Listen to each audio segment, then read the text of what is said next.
Bonjour, dans cette vidéo, nous allons voir comment créer un planning de rendez-vous à partir de l'agenda de Google. Donc, imaginons que vous deviez gérer les inscriptions en première année de votre école et que vous aimeriez avoir un outil qui permet de faire cela de manière simple et efficace. Bien, Google Agenda dispose d'une fonction qui est tout à fait adaptée à cette situation-là, qui va vous permettre donc de faire en sorte que les parents des futurs élèves puissent accéder à un planning de rendez-vous en ligne. Alors, la première chose bien sûr indispensable, c'est d'avoir un agenda Google qui soit actif. Et puis à partir de là, donc, on va créer ce fameux planning de rendez-vous. La création est tout à fait facile à réaliser, donc on va aller sur le bouton créer ici en haut. Vous voyez. Et on va choisir la toute dernière option, planning des rendez-vous. On clique dessus et automatiquement le planning est créé. Donc voilà, il vous crée directement un planning. Et il n'y a plus évidemment qu'à faire toute une série de paramétrages qui vont vous prendre 3 à 4 minutes en tout, et vous pourrez alors utiliser cet outil de manière efficace. Première chose à faire, évidemment, on va d'abord entrer un titre. Voilà. Ensuite, vous avez une durée de rendez-vous qui est prédéfinie, qui est de 15 minutes, mais vous pouvez mettre ce que vous voulez. Donc vous avez 15, 30, 45, etc. où vous pouvez tout à fait personnaliser la durée de vos rendez-vous. Okay, donc ici, moi, je vais les laisser sur 15 minutes. Et puis, on va établir l'horaire de la semaine. Alors, moi, je vous conseille de faire comme ceci. Donc, vous avez ici, par exemple, pour le lundi, de 9 à 17. Donc, vous allez établir votre créneau, votre disponibilité du matin. Donc, on va mettre, par exemple, ici de 8h30 à midi. Et puis, on va ajouter une plage pour l'après-midi. On va débuter à 13h. Et puis, bon, on met l'heure de fin. Ça, c'est au choix. Je mets par exemple ici 17h30. Une fois que j'ai fait ça, je vais dupliquer cet horaire-là pour tous les jours de ma semaine. En cliquant sur ce petit bouton-ci. Voilà, donc toujours aux mêmes heures. Et donc mon horaire se répercute sur toute la semaine. Je vais aller modifier mon mercredi quand même. Donc le mercredi, par exemple, je peux dire que je vais plutôt débuter à 8h, terminer à, disons, 13h30, et je vais, bon, évidemment ici il me met que des périodes qui se chevauchent, donc ça ne va pas. De toute façon, je vais supprimer la plage de l'après-midi, et voilà donc mon horaire type pour la semaine. On pourra par la suite faire toute une série d'adaptations au jour le jour. Donc on part d'une structure générale et qu'on pourra éventuellement adapter par la suite. De différentes manières d'ailleurs, vous allez voir. Donc je descends un petit peu dans ma création. J'arrive ici sur les périodes de planification. Donc ici, bon, puisqu'on parle d'un exemple d'inscription en première année, on va évidemment travailler sur une date de début et une date de fin. Donc je clique ici sur date de début et je vais aller sélectionner mes deux dates qui constituent les bornes de ma période de planning de rendez-vous. Donc je vais d'abord prendre la date de début. Ici, bon, je sais bien que les dates que je vais encoder ne sont pas les bonnes dates pour la période des inscriptions, mais c'est pour l'exemple. Donc je vais commencer le 3 juin et je vais terminer, voilà, disons le 21. Ok, donc j'ai une période de 3 semaines pour mon planning de rendez-vous. Je clique sur terminer. Voilà, et mon planning de rendez-vous est allé se positionner sur la bonne période. Donc vous voyez ici sur la partie droite, donc sur la partie agenda. Ok. Deux réglages relativement importants aussi, c'est ce qui s'appelle ici la période maximale et la période minimale. La période maximale, c'est le nombre de jours avant lesquels je ne serai pas en mesure de prendre un rendez-vous. Par exemple, ici, mon planning débute le 3 juin, donc si je compte 60 jours avant le 3 juin, Donc avant cette période-là, il ne sera pas possible de prendre un rendez-vous, donc mon planning ne sera pas encore ouvert. Okay, il ne sera ouvert qu'en ayant les 60 jours qui précèdent le début de mon planning. Donc ça, c'est la période maximale. A l'inverse, la période minimale, c'est le délai au-delà duquel je ne saurais plus prendre de rendez-vous. Donc je peux estimer que voilà, je vais bloquer les rendez-vous qui sont dans les 12 heures qui précèdent le rendez-vous voulu. Donc 12 heures, dans les 12 heures avant la période de rendez-vous, il ne sera plus possible de prendre ce rendez-vous pour ne pas avoir de rendez-vous intempestifs qui viennent se greffer à la dernière minute. Okay, donc période maximale et période minimale. Alors je vous parlais tantôt de régler de manière plus fine vos disponibilités. On y arrive ici avec la disponibilité à certaines dates. Okay, donc je peux modifier la disponibilité d'une ou de plusieurs dates. Je clique sur le lien et j'arrive ici. Je sélectionne la date, le jour où je veux modifier mon planning. Mettons que je veux modifier le 17 juin. Je ne vais pas commencer à 8h30 ce jour-là, mais bien à 9h. Et je vais, par exemple, m'arrêter à 18h. Donc je modifie uniquement pour ce jour-là. OK. Et je peux évidemment faire ça pour d'autres dates, au cas par cas. OK. Voilà. Ensuite, les paramètres des rendez-vous réservés. Donc, je peux éventuellement me définir une pause entre deux rendez-vous. Donc là, vous pouvez mettre une pause de 5 ou 10 minutes entre deux rendez-vous. Éventuellement, pour vous donner un peu de latitude si jamais vous avez des débordements de durée. Et vous pouvez également définir un nombre maximum de rendez-vous par jour. Bon, ici, moi, je ne vais pas le faire. Je décoche les deux réglages. OK. Autre chose importante ici, ce sont les agendas qu'on va faire entrer en ligne de compte pour éviter les conflits. OK. Donc j'ai mon agenda principal qui va venir prendre le pas sur mon planning de rendez-vous. Ça veut dire que si j'ai une occupation dans mon planning, dans mon agenda principal, la période pendant laquelle j'ai cette activité sur mon agenda principal ne sera pas disponible au niveau du planning de rendez-vous. Donc c'est l'agenda qui est prioritaire par rapport au planning de rendez-vous. Donc automatiquement l'agenda principal est renseigné, mais vous pouvez évidemment en ajouter d'autres. Donc par rapport aux agendas qui sont définis, vous pouvez cocher n'importe quel autre agenda. Okay, qui va entrer en ligne de compte. Donc ça c'est important pour définir aussi vos plages de disponibilité. Voilà. Alors co-organisateur, je passe parce que jusqu'à présent j'ai pas encore bien saisi l'utilité. Donc je passe cette fonction-là et je clique sur suivant. Alors on a toute une série de réglages ici qui sont moins importants on peut dire. Donc la manière dont votre nom apparaît sur le planning de rendez-vous, ça c'est à vous de le définir.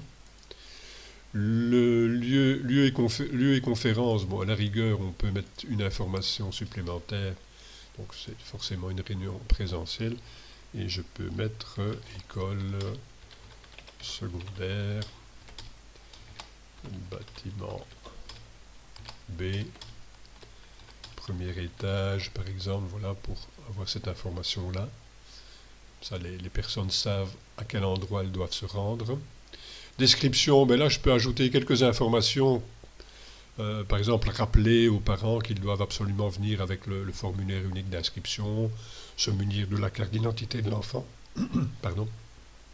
Ce sont des choses que je peux ajouter à cet endroit-là.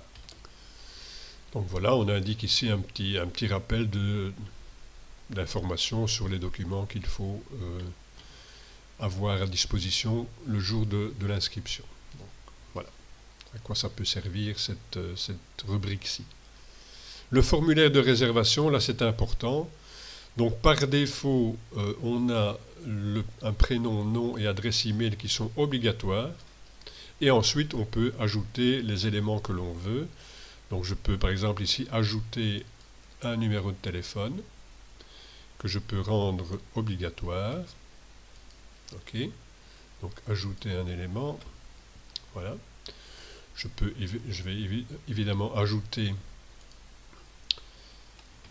nom et prénom de l'enfant. Voilà, je rends obligatoire aussi, ajouter.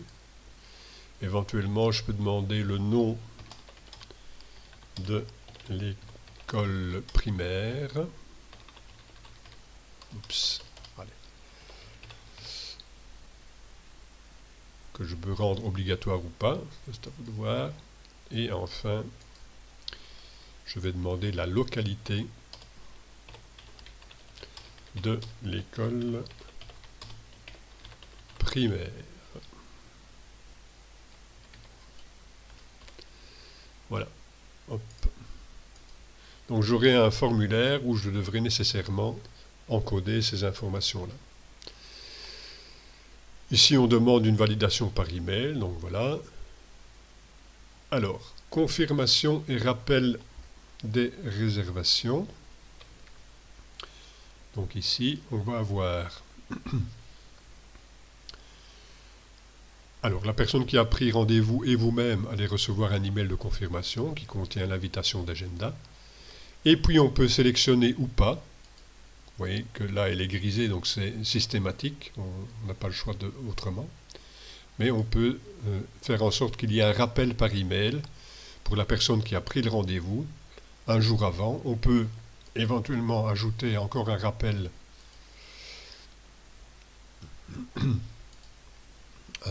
par exemple 2 heures avant le rendez-vous. Voilà. Pour les distraits. Et voilà, là on a fini de paramétrer notre planning. On n'a plus qu'à enregistrer. Donc on a ici un petit résumé de ce qu'on a réalisé. OK. Et évidemment, à partir d'ici, on va aller faire en sorte de pouvoir obtenir le lien qui va nous amener sur la page de planning de rendez-vous. OK. Pour cela, on va cliquer sur Partager. Alors, première chose, on peut simplement obtenir un lien. Donc le lien, vous l'avez ici. OK. Avec toujours, comme dans tous les, comment dirais-je, les adresses de documents Google, vous avez toujours une partie qui correspond à l'ID du document. Donc une série de lettres et de chiffres. OK. Donc ceci correspond au lien qui permettra d'accéder à la page de réservation. Donc on peut copier ce lien et puis le mettre à disposition via une page web. Voilà, c'est tout simple. Et on a également la possibilité ici donc d'intégrer un code dans un site web. Et vous avez deux possibilités. Soit un bouton avec pop-up. Donc si on déroule cette option-là, vous pouvez directement ici copier le code et l'intégrer dans votre page web. OK. Et l'autre possibilité, c'est d'avoir directement votre page qui sera intégrée à la page web. Et là aussi, vous avez le code qui est généré automatiquement ici, que vous pouvez copier et intégrer à votre page web. Ici, moi, je vais me contenter du lien. Donc, je vais copier le lien et on va aller voir directement à quoi ça correspond. Voilà, donc je vais coller ici l'adresse du lien. OK. Et je valide. Et donc, je vais aller voir, donc, puisque c'est au mois de juin, pardon, je vais aller voir ici les disponibilités. Si je prends le 4, voilà, le 4, ben, il suffit que je clique sur un des créneaux pour prendre mon rendez-vous. OK. Voilà, je vais simplement ici Les données qui sont, évidemment ici moi je suis sur un autre compte Google, donc là les données sont directement intégrées dans le formulaire, donc nom, prénom et l'adresse mail sont directement déterminés. Si je vais remplir un peu n'importe quoi pour dire de lancer mon formulaire.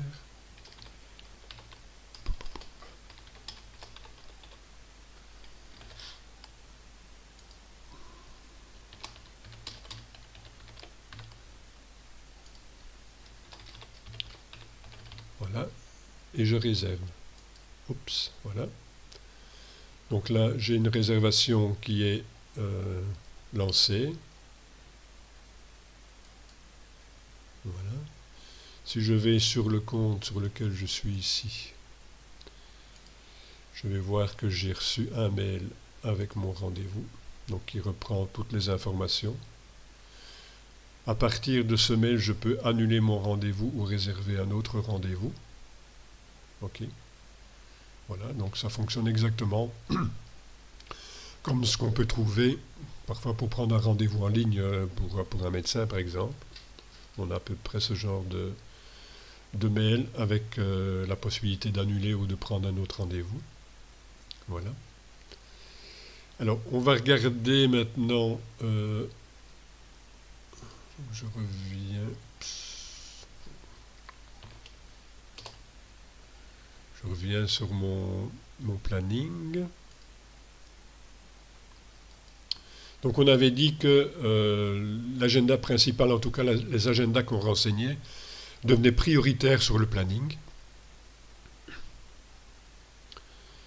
Donc si je viens voir,